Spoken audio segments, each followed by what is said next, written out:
안녕하세요. 대본교회 성도 여러분, 너무나 반갑습니다. 코로나로 인해서 참으로 힘든 이때에 영상으로라도 여러분들과 함께 귀한 말씀을 이렇게 나눌 수 있어서 참으로 감사합니다. 여러분, 저는 영성훈련과정 5장 강의를 맡은 최성수 목사입니다. 이번 5강 주제는 은혜가 먼저인가요? 아니면 믿음의 행위가 먼저인가요? 라는 물음을 가지고 이렇게 질문을 하게 되면 은혜와 믿음의 행위가 어떤 관계성이 있는가를 한번 살펴보려고 합니다. 아마 강의를 들으시고 여러분들도 한번 함께 고민해 주시면 감사하겠습니다. 여러분, 여기에 보시면은 먼저 두 가지의 말씀이 있습니다. 성경 말씀에 로마서 3장 24절과 에베소서 2장 8절로 9절 말씀 두 가지입니다. 제가 이 말씀을 천천히 한번 읽어 드리겠습니다. 로마서 3장 24절, 그리스도 예수 안에 있는 속량으로 말미암아 하나님의 은혜로 값없이 의롭다 하심을 얻은 자 되었느니라. 아멘. 그리고 에베소서 2장 8절로 9절 말씀입니다. 너희는 그 은혜에 의하여 믿음으로 말미암아 구원을 받았으니 이것은 너희에게서 난 것이 아니요 하나님의 선물이라. 행위에서 난 것이 아니니 이는 누구든지 자랑하지 못하게 함이라. 아멘. 이 두 가지 말씀 속에서 하나님의 은혜가 무엇인가를 살펴보고 있습니다. 이 말씀 속에서는 먼저 하나님 은혜가 값없이 의롭다 하심을 받은 자 되었다 말씀하고, 또 한 가지는 하나님의 선물이다, 인간의 행위에서 난 것이 아니다 라고 그렇게 말씀하고 있습니다. 여러분, 먼저 이렇게 말씀드리는 이유는 이 믿음에 관해서 우리가 조명할 때에 어떤 배경을 가지고 접근하느냐가 참 중요하기 때문에 말씀을 드립니다. 여러분, 믿음이라는 단어는 기독교인에게 언제나 중요한 화두입니다. 믿음에 관심이 없는 기독교인이 누가 있겠습니까? 믿음을 빼고 기독교를 말하는 것은 맞지 않습니다. 교회 생활을 하다 보면, 또 이렇게 신앙생활을 하다 보면 모 집사는 믿음이 좋다, 또 모 어떤 사람은 믿음이 참 좋지 않다, 이렇게 평가할 때가 있습니다. 우리가 그런 말을 듣기도 하고 때로는 나도 타인의 믿음을 평가하는 그런 일들도 있습니다. 그 결과 은연중에 우리는 믿음을 가지려고 노력을 합니다. 왜 그렇습니까? 남에게 의해서 나에 대한 평가가 이루어지고 나도 그렇게 평가를 하니까 이 믿음을 소유하려고 애를 쓰는 그런 노력이 보입니다. 물론 믿음을 가지는 것은 굉장히 중요한 일입니다. 너무나 긍정적이죠.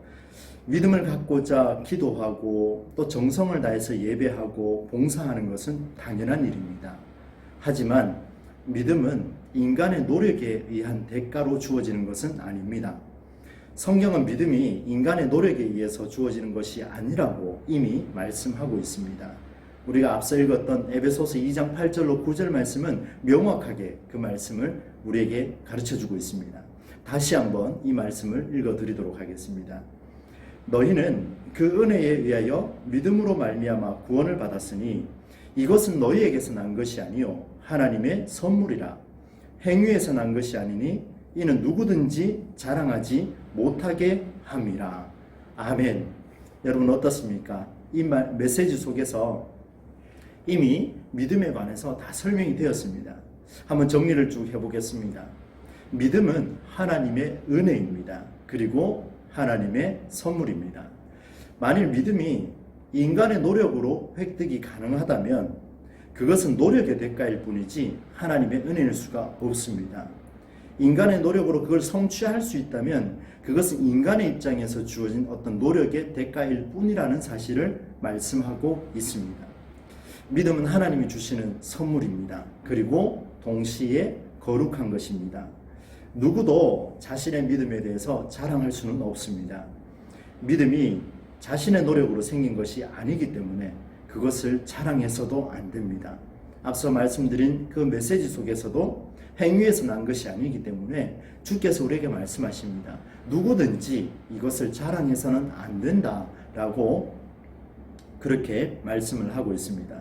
여러분, 그렇다면 질문이 생깁니다. 믿음이 만약에 하나님의 선물이라면 선물을 받는 우리 입장에서는 우리는 가만히 있으면 되는가? 인간은 아무것도 하지 않고 그냥 있으면 되는 것인가? 믿음을 위해서 우리가 노력할 필요는 없는가? 어쩌면 우리의 노력이 무의미한 것은 아닌가? 이런 질문이 생길 수 있습니다. 열심히 신앙생활을 하고 싶은데, 그렇게 신앙생활을 통해서 믿음을 갖고 싶은데 이런 노력이 무의미해진다면 우리가 무슨 노력을 할 수가 있겠습니까? 여러분, 정리를 해봅니다. 은혜와 인간의 노력이 어떤 관계에 있는지 상당히 모호할 때가 많습니다. 그리고 은혜와 우리의 행위가 서로 대립할 때도 있습니다. 어떤 면에서 이럴까요? 무슨 관계가 있기 때문에 이것을 보여줄까요? 여러분, 중요합니다.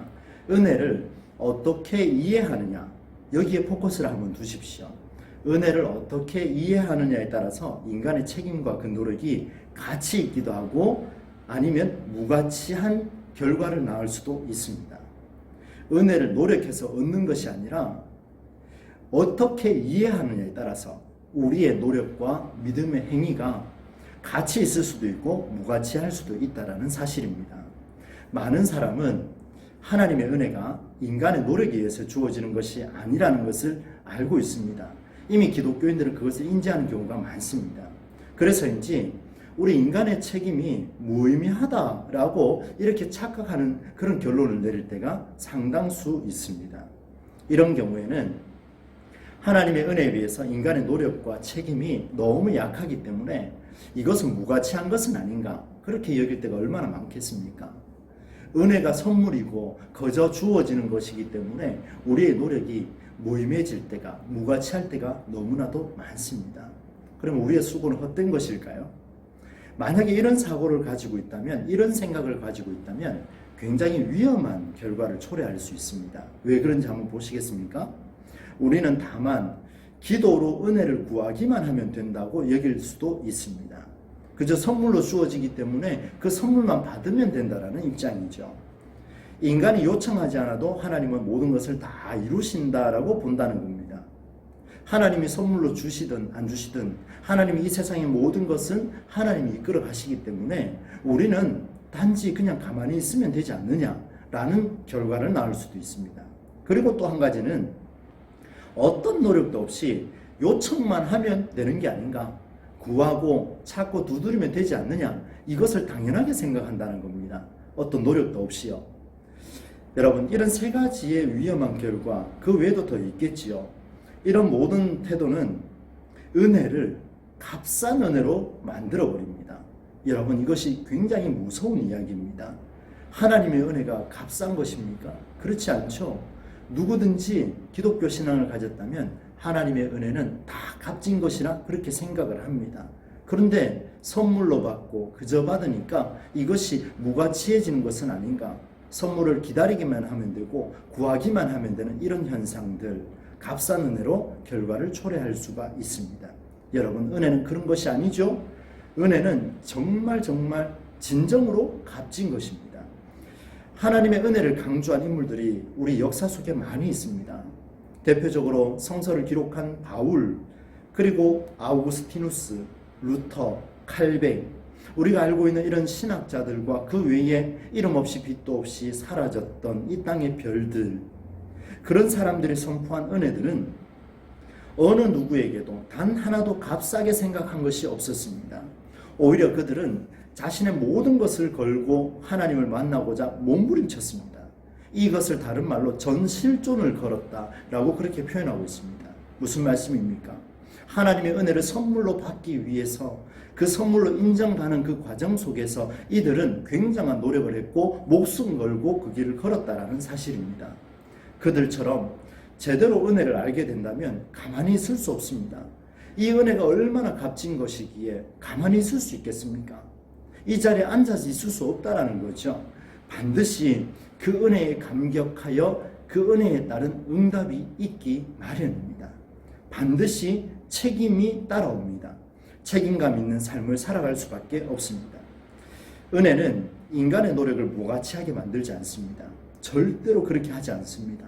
오히려 하나님께서 우리의 그 은혜를 주심으로 인하여서 우리에게 믿음의 행위를 응답으로 그렇게 움직일 수 있도록 이끌어 가십니다. 여러분, 누군가 믿음의 행위를 가볍게 생각하고 은혜만을 강조한다면 은혜를 체험하지 못한 자의 태도라고 볼 수 있습니다. 내 삶에서, 가정에서, 그리고 직장에서, 교회에서, 공동체에서, 사람들과의 관계 속에서 이런 모든 것들에 대해서 책임감이 보이지 않는다. 그럼 여러분 반문하셔야 됩니다. 혹시나 내가 하나님의 은혜를 깨닫고 있는 것은 아닌지, 아니면 못 깨닫고 있는 것은 아닌지 한번 물어보셔야 합니다. 정말 내가 이 세계 속에서 책임감이 있다면 여러분 그 속에 하나님의 은혜가 제대로 깨달아지는 것이 아니겠습니까?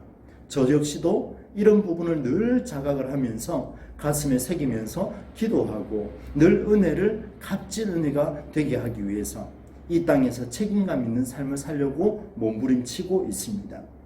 여러분, 하나님의 놀라운 은혜를 경험할 때에 우리는 하나님의 소명 속으로 들어가게 됩니다. 바로 하나님의 부르심 속이죠. 내용이 어렵습니까? 여러분, 소명 쉬운 단어는 아니죠. 그러나 여러분, 하나님의 은혜가 주어지면 그 소명, 바로 이 사회를 향한, 이 시대를 향한 책임이 무엇인가를 분명히 알게 합니다. 이것을 깨달은 자가 어찌 방관자로 있을 수 있겠습니까? 이것을 깨달은 자가 어찌 가만히 앉아서 은혜를 기다리기만 하겠습니까? 그렇지 않겠죠? 은혜를 받았다면 이 이웃을 향하여서, 이 역사를 향하여서, 이 세계를 향하여서, 이 죽어가고 있는 지구촌과 전염병으로 힘들어하고 있는 이 우주, 이 모든 영역까지 우리는 무엇을 해야 할까? 무엇을 해야 할까? 또 물어보고 또 물어보고 하나님 앞에 응답하며 나가는 책임감 있는 삶을 살 수 있지 않겠습니까? 저는 오히려 더 적극적으로 나갈 것이다 라고 그렇게 생각을 합니다. 그러나 이것은 저의 생각이 아니라 오늘 영성훈련부에서 모든 목사님들이 함께하는 일들이고, 또 여러분, 이것이 성경의 근거에서 나오는 말씀이라는 것을 여러분들이 기억하시면 참 좋겠습니다. 그것이 여러분의 가슴 속에 새겨지고 여러분 마음판에 새겨졌을 때에 지워지지 아니하고 하나님의 인도하심 속에, 성령의 역사하심 속에 그대로 나아갔으면 좋겠습니다. 여러분, 바로 성령의 조명하심 속, 그 역사의 현장 속에 설 때에 인간의 책임은 신앙적인 의무로 나타나지 않습니다. 오히려 은혜에 응답하는 기쁨의 순종이고 감사의 행위고 믿음의 행위로 나타나게 될 것입니다. 이처럼 은혜는요, 우리에게 새로운 삶을 요청하게 되고 또 우리에게 새로운 삶을 보게 합니다. 그 삶을 살아가게 합니다. 여러분, 예를 한번 들어볼까요? 바울을 한번 보십시오. 그의 이름은 사울이었습니다. 예수님이라면 치를 떨며 박해했던 그가 다메섹 도상에서 바로 그 하늘로부터 내려오는 그 빛을 쫙 조명받는 순간 그는 부활하신 주님을 만납니다. 그리고 변화됐죠? 은혜를 경험했습니다. 그는 어떻게 했습니까? 이제 예수를 박해했던 그가 이제는 땅끝까지 복음을 전하는 놀라운 역사 현장 속에 주체성을 가지고 나왔다는 사실, 이미 우리가 알고 있습니다. 다른 사도들도 마찬가지죠. 역사 속에 나왔던 학자들도 마찬가지고 이 땅에 있는 또 무명으로 죽어갔던 수많은 우리 그리스도인들의 삶이 그랬습니다. 그리고 제자들도 한번 보십시오. 십자가 앞에서 얼마나 무서워 떨었습니까? 도망했습니다. 부활하신 주님을 만난 후에 그들은 달라졌습니다. 미문에 앉아서 복음을 전하기 시작했고 당장 잡혀갈 위험에도 담대하게 복음을 전했던 그들의 삶의 모습이었습니다. 여러분, 이것은 굉장히 놀라운 사실입니다. 이것이 언어 하나로 끝나는 것도 아니고 어떤 행동으로 끝나는 것도 아닙니다. 그들의 목숨을 걸고 움직일 수 있었던 그 사실, 우리에게도 이런 은혜가 깨달아질 수만 있다면 여러분, 우리는 종교인이 아니라 참 신앙인으로서 그리스도인으로 살게 될 것입니다. 바로 그것을 통해서 부활의 은혜, 부활의 은총을 경험한 자들의 삶을 우리는 만나게 될 것입니다. 여러분, 너무나 거창합니까? 그렇지 않습니다. 여러분, 다시 한번 볼까요? 은혜가 오면 거기에 합당한 응답의 삶이 주어집니다. 우리는 앞서서 이것을 인간의 책임성이라고 이야기를 했습니다. 여러분, 봉사하시죠? 전도하시죠? 정성을 다해 예배하시죠? 찬양하시죠? 기도하시죠? 예물 드리시죠? 보이지 않는 곳에서 중보기도 하시죠? 이 모든 것들, 여러분, 심지어 대화하는 그 한마디 한마디까지도 전인격적인 내면의 변화와 여러분의 삶의 변화가 함께 이루어지는 내적인 변화와 외적인 변화가 함께 이루어지는 놀라운 일들이 여러분의 삶 속에서 일어나게 될 것입니다. 이것이 믿음의 응답하의 차원에서 일어나는 우리의 행위입니다. 그 은혜에 응답하는 차원이지요. 여러분, 은혜는 인간의 노력과 행위를 정말 새롭게 만듭니다. 은혜가 오기 전에는요, 세상 향락에 빠지고 즐거움을 따라 살았습니다. 이것은 나 중심의 삶이었습니다. 그런데 은혜가 오면요, 달라져요. 그 은혜를 나만 받는 것이 아니라 너무나 감격하여서 이 은혜를 나눌 수밖에 없습니다. 하나님을 사랑하고 이웃을 사랑하는 우리의 인격과 삶을 변화시키는 것이 바로 은혜의 힘이고 능력입니다. 누가 주시는 겁니까? 살아계신 하나님께서 우리에게 주신, 바로 저와 여러분 개개인에게 주신 하나님의 놀라운 선물이요 은혜라는 사실입니다. 이것이 바로 성경에서 말하는 하나님이 인간에게 주신 자유의지입니다. 많이 들어보셨지요? 자유의지는 죄악된 인간의 본성대로 사는 것을 의미하지 않습니다. 자기 마음대로 사는 것을 말하지 않죠. 또한 중립적인 자세로 선택할 수 있는 기회도 아닙니다. 이것도 아니고 저것도 아니고 그런 것을 말하는 것이 아니죠. 이것은 오히려 아담이 하나님을 떠날 때 나타난 잘못된 자유의지를 우리가 생각할 때가 많다는 겁니다. 뱀의 말을 따랐던, 하나님의 통치와 은혜에서 벗어났던 그 행위를 했던 아담과 하와, 그 모습은 잘못된 자유의지입니다. 하나님께서 우리에게 자유의지를 주신 이유는 분명합니다. 그것이 바로 이것입니다. 그리스도의 은혜를 깊이 경험한 자는 자유의지를 함부로 쓸 수 없습니다. 왜 그럴까요? 자신을 위해서 자유의지를 사용할 수 없습니다. 그 은혜가 너무나도 감격하여서, 바로 나를 향하여서 주신 그 은혜가 너무나 감격하여 이제는 그 은혜를 나눌 수밖에 없고, 십자가의 사랑을 알아서 하나님의 말씀 앞에서 전적으로 순종할 수밖에 없는, 그야말로 단순하게 순종할 수밖에 없는, 그것이 바로 하나님의 은혜요, 우리가 그 길을 걸어가는 참된 자유의지가 아니겠습니까? 바로 하나님이 원하시는 길을 따라가는 것이 우리에게 있는 자유의지입니다. 여러분, 믿음을 가지십시오. 확신을 가지십시오. 이제는 우리에게 주어진 자유의지가 죄악의 본성이 아닙니다. 자유의지는 하나님을 알아가는 더 적극적인, 오히려 하나님이 주신 본성이 아니겠습니까? 혹시 여러분 어느 순간에 응답이 없어진 느낌을 받을 때가 있습니까? 참 많지요. 더군다나 이런 코로나 같은 전염병 시대에는 응답이 없는 것은 아닌가, 강구해도 빨리 회복되지 않으니까 답답하지요. 신앙이 공허하십니까? 낙심되십니까? 힘든 시간을 보내고 있습니까? 여러분, 종말의 시대를 예고하면서 바울이 이런 이야기를 합니다. 마지막이 다가올수록 낙심하지 말고 좌절하지 말라. 오히려 그 때를 기다리라. 하나님이 역사하심을 너희들 눈으로 보라. 이렇게 말씀하고 있습니다. 하나님의 말씀이죠.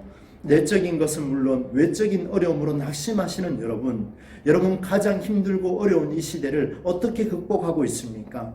이것 때문에 신앙까지 흔들리고 있습니까? 여러분, 신앙이 흔들리면 여러분의 삶의 목표가 바뀌어지고 여러분의 가정의 삶의 목적이 달라집니다. 여러분의 자녀를 양육하는 그 목적이 달라집니다. 신앙이 흔들리면 모든 것이 좌절과 우울과 결국에는 생명의 위험까지도 갈 수 있습니다. 여러분, 우리에게 은혜를 주신 이유가 무엇입니까? 바로 저와 여러분을 사랑하시는 하나님의 그 마음에서 나왔습니다. 그 마음이 없었다면 어찌 이 땅을 사랑하시겠습니까? 하나님이 저와 여러분을 지금도 이끌어 주십니다. 여러분, 좌절하지 마십시오. 낙심하지 마십시오. 왜요? 이런 상황에도 하나님의 은혜는 우리를 떠나지 않습니다. 여러분의 자녀가 낙심하고 힘들고 있을 때 엄마 아빠가 있느냐 없느냐, 나를 지도해주는 스승이 있느냐 없느냐 두려워하고 있는 그 아들, 딸과 제자들 보십시오. 얼마나 마음이 아픕니까? 그런데 여러분, 부모가 자녀를 떠나는 거 봤습니까? 스승이 제자를 떠나는 거 봤습니까? 절대로 떠나지 않습니다. 떠난다면 자녀가 떠나고 제자가 떠나지요. 스승과 부모의 마음이 변하지 않는 것처럼 이 우주를 만드신 그 하나님의 마음이 변한다는 것은 우리가 상상할 수 없는 일이 아니겠습니까? 저와 여러분이 가진 그 믿음, 그 은혜, 이제는 응답할 때가 되었습니다. 바로 이 하나님의 은혜, 하나님 우리를 떠나지 않는다는 그 확신을 가지는 것, 이것이 가장 큰 응답이 되지 않겠습니까? 따라서 우리의 한계를 깨닫고 하나님을 더욱 의지할 수 있기를 간절히 소망합니다. 사모하십시오. 기다리십시오. 기도하십시오. 더 열심히 이럴 때일수록 말씀을 읽으시고 더 열심히 가정에서 나오지 못하더라도 창문을 열고 환기시키며 저 멀리 보이는 그 하나님의 자연을 바라보시면서 이 땅에 역사하실 하나님을 기대하십시오. 바로 여러분 골방에서 오늘도 우울함을 가지고 창밖을 내다보며 이 땅이 언제까지 이럴까 고민하며 그래도 신음하며 기도하는 여러분들의 기도를 통하여서 오늘도 하나님은 이 땅에 은혜를 베풀고 계심을 여러분 만나게 될 것입니다. 여러분 우리의 기도, 우리의 응답, 우리의 믿음의 행위, 그것이 우리의 생각과 우리의 삶의 변화의 모습에서 그대로 드러난다면 오늘 하나님께서 코로나와 같은 이런 어려움도 이 지구촌을 깨끗하게 치료해 주실 줄로 믿습니다. 마침내 하나님이 은혜를 주실 겁니다.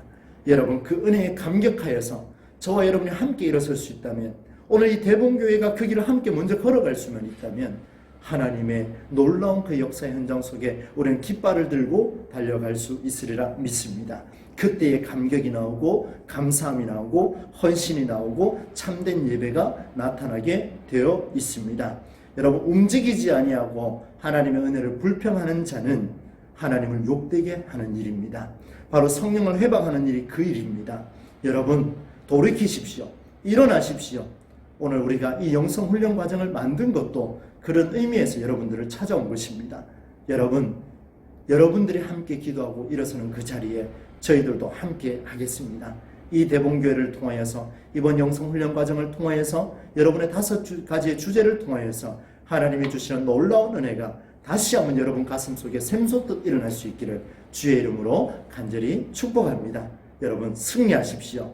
함께 해주셔서 감사합니다. 한번 기도하고 마치겠습니다. 하나님 아버지 감사드립니다. 이 땅의 어려움을 바라보고 어디 나가지도 못하고 오늘도 전염병에 감염되지 아니할까 두려워하며 망설이고 좌절하는 우리의 연약한 심정 속에 오늘도 찾아와 주시니 감사합니다. 하나님 아버지 신앙이 흔들렸던 우리의 모습을 오늘도 돌이키게 하여 주시고 온전히 하나님을 바라볼 수 있도록 인도하여 주시옵소서. 하나님의 놀라운 역사의 현장 속에 그 은혜를 경험하여서 이제는 우리가 가만히 있구나 또 좌절하고 낙심하는 것이 아니라 이제는 믿음의 행위로 일어서고 응답할 수 있도록 인도하여 주옵소서. 이 땅에 하나님께서 어떤 방법으로든 응답하기를 기다리는 한 사람을 기다리시는 줄로 믿습니다. 바로 오늘 이 영상 속에서 함께하는 우리가 그 역사의 현장 속에 주체로서 믿음의 책임성을 가지고 우리의 참된 자유의지를 사용할 수 있게 하여 주옵소서. 우리를 늘 사랑하여 주시고 우리를 떠나지 아니하시고 지금도 사랑하는 아들아 내 딸아 라고 하며 품에 안으시기를 원하시는 우리 주 예수 그리스도의 이름으로 간절히 기도드리옵나이다. 아멘. 여러분 수고하셨습니다.